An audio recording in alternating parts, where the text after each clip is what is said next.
বিশ্বকাপ mission coach বদল দলের ভঙ্গুর অবস্থা। বেশ বাজে অবস্থার মধ্য দিয়েই যেতে হয়েছে 5 বারের বিশ্ব চ্যাম্পিয়ন ব্রাজিল ফুটবল দলকে। এরপর দলের হাল ধরলেন কোচ দরিভাল জুনিয়র। তারপরও খুব একটা পরিবর্তন হয়নি চিত্র।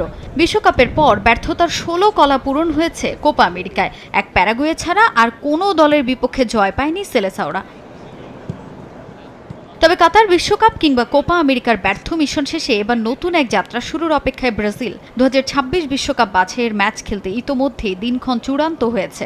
চমক দিয়ে এবার স্কোয়াডও ঘোষণা করেছে সিবিএফ। বিশ্বকাপ বাছাইয়ে আগামী মাসে 2টি ম্যাচ খেলবে ব্রাজিল। ইকুয়েডর ও প্যারাগুয়ের বিপক্ষে এই 2 ম্যাচের জন্য 23 সদস্যের দল ঘোষণা করেছেন কোচ দরিভাল জুনিয়র। প্রত্যাশিতভাবে স্কোয়াডে আছেন Real Madrid star Vinicius junior, Rodrigo, Eder মিলিতাওরা। এছাড়া গোলপোস্টের দায়িত্বে আছেন অ্যালিসন বেকার, এডারসন ও বেন্তো। মাঝমাঠের দায়িত্বে থাকবেন Andre, Bruno Guimaraes, Gerson, Joao Gomez,